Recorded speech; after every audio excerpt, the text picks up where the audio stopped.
नमस्कार प्यारे बच्चों। आज का हमारा अध्याय रहेगा वायुमंडलीय दाब, एटमॉस्फेरिक प्रेशर।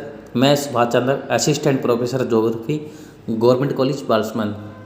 सबसे पहले हम जान लेते हैं वायुमंडलीय दाब का अर्थ। पृथ्वी के चारों ओर वायुमंडल का आवरण है और वायु एक भौतिक वस्तु है। पृथ्वी की गुरुत्वाकर्षण शक्ति के कारण वायु धरातल पर प्रत्येक ऑब्जेक्ट के ऊपर दबाव डालती है, जिसे वायुदाब कहा जाता है। सामान्य अर्थ में वायु की विभिन्न परतों का जो भार पृथ्वी तल पर होता है उसे वायुदाब कहा जाता है। सबसे पहले वायुदाब का मेजरमेंट 1627 ईस्वी में टोरिसोली ने किया था। अनेक ऐसे विद्वान रहे हैं जिन्होंने वायुदाब को परिभाषित किया है। सबसे पहले क्रिचफील्ड कहते हैं किसी स्थान पर उसके ऊपर स्थित वायु के संपूर्ण स्तंभ के भार को वायुदाब कहा जाता है। इसी प्रकार से किसी इकाई क्षेत्र में खड़े वायु स्तंभ का भार वायुमंडलीय दाब कहलाता है। वायु एक भौतिक वस्तु है जो कि विभिन्न गैसों का यांत्रिक या भौतिक संयोग होती है, उसका समय का भार होता है। धरातल पर पड़ने वाले वायु का यही भार ही वायुदाब कहलाता है। इस डायग्राम के द्वारा हम देख सकते हैं किस प्रकार से हमारे धरातल के ऊपर वायु की विभिन्न परतों के कारण दबाव गिर रहा है। नेक्स्ट, वायुमंडलीय दाब का मापन। वायुमंडलीय दाब का मापन ब्रिटिश व मीट्रिक दोनों प्रणालियों में किया जाता है। इसे इंच, सेंटीमीटर, मिलीमीटर में मापा जाता है।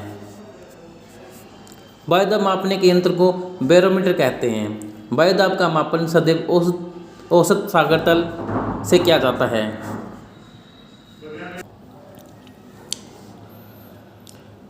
वायुदाब का मापन सदैव औसत सागर तल से किया जाता है और वायुमंडल मापन जो किया जाता है बैरोमीटर के द्वारा किया जाता है। तो इस प्रकार से पृथ्वी का सबसे ज़्यादा जो वायुदाब है वो सागर तल पर अगर हम इंच के रूप में देखते हैं तो 29.92 इंच के बराबर होता है। अगर इसको सेंटीमीटर में देखते हैं तो 76 सेंटीमीटर ये पारे की ऊंचाई का भार है जो बैरोमीटर के अंदर हम मेजरमेंट करते हैं।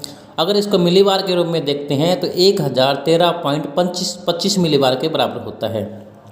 इसी प्रकार से 1 इंच पारे की ऊंचाई 34 मिलीबार के बराबर होती है।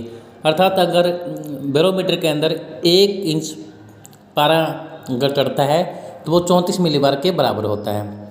और भार या जो भार का मेजरमेंट किया जाता है उसको डाइन में किया जाता है। 1000 डाइन में 1 मिलीबार होता है।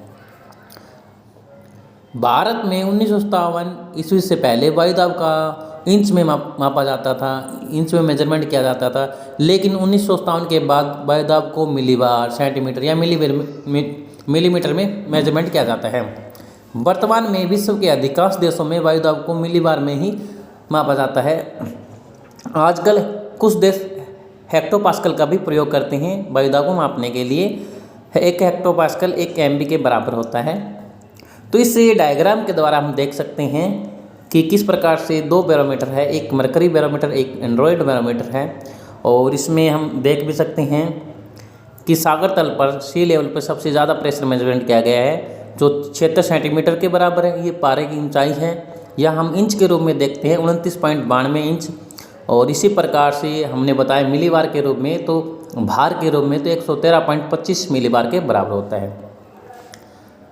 नेक्स्ट, आइसोबार रेखाएं और दाब के बारे में जानेंगे। इसके अंदर हम आइसोबार लाइन मानचित्र पर जब हम वायुदाब को दिखाते हैं, इसके डिस्ट्रीब्यूशन को दिखाते हैं तो आइसोबार लाइन का प्रयोग करते हैं। तो आइसोबार लाइन मानचित्र पर खींची गई वो काल्पनिक रेखाएं होती है जो समान वायुदाब को मिलाती हैं। तो समदाब रेखा वह कल्पित रेखा है जो मानचित्र पर समान वायुदाब वाले क्षेत्रों को मिलाती हैं। मानचित्र पर इन्हें भूरे रंग के द्वारा दर्शाया जाता है। इसी प्रकार से दापणवता दूरी की प्रति इकाई पर दाब घटने की दर को दापणवता कहते हैं। जब समदाब रेखाएं एक दूसरे के पास होती हैं तो दापणवता अधिक होती है, परंतु जब समदाब रेखाएं एक दूसरे से दूर होती है तो दाब प्रवणता कम होती है। और वायुदाब का जो डिस्ट्रीब्यूशन दिखाया जाता है आइसोबार लाइन के द्वारा वो जनवरी या जुलाई के महीने में दिखाया जाता है। तो हम इस मैप के द्वारा दिखा सकते हैं किस प्रकार से इंडिया का जनवरी का मंथ आइसोबार लाइन के द्वारा दिखाया गया है।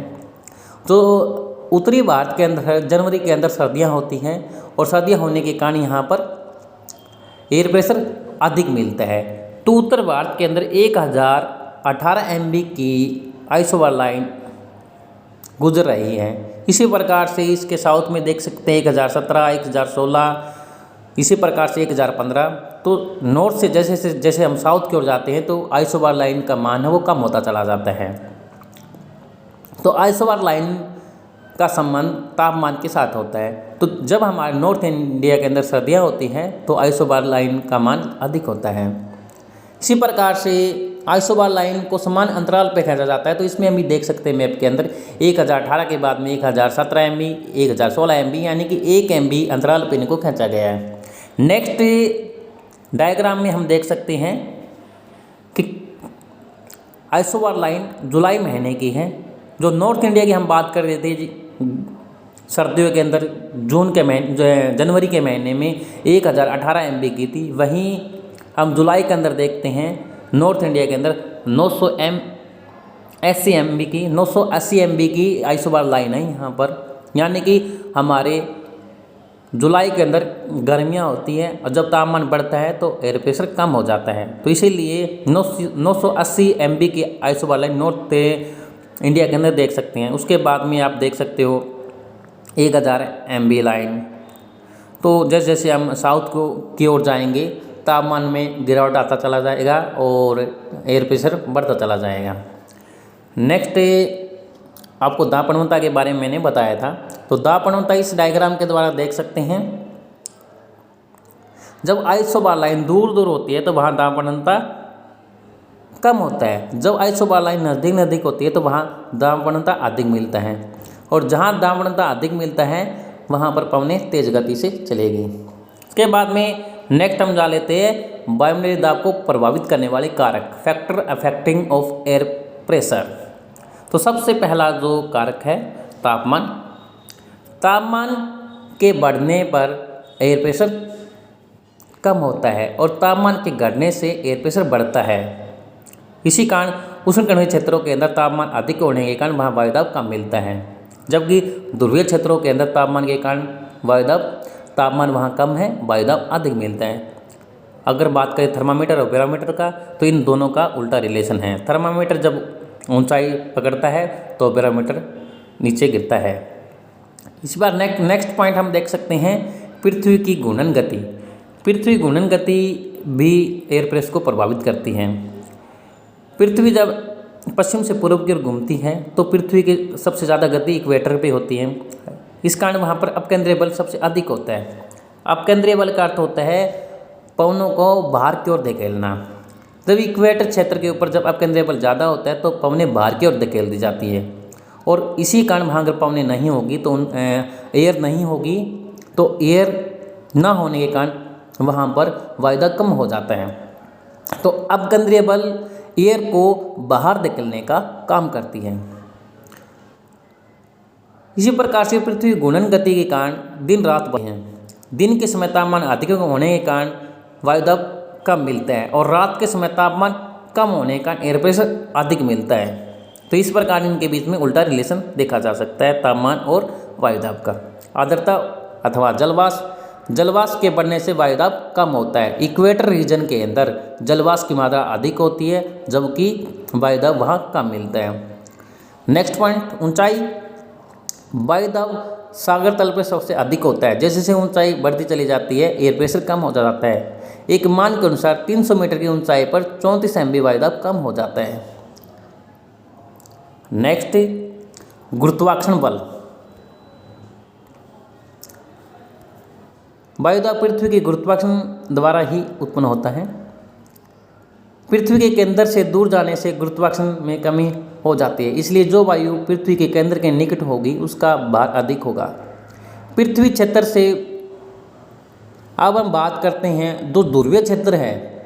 ध्रुवीय क्षेत्रों में जो इक्वेट गुरुत्वाकर्षण शक्ति है वो अधिक है, किसके कंपैरिजन में, भूमध्य क्षेत्रों के कंपैरिजन में। इसलिए ध्रुवीय क्षेत्रों में वायुदाब अधिक मिलता है और भूमध्य के क्षेत्रों में वायुदाब कम मिलता है।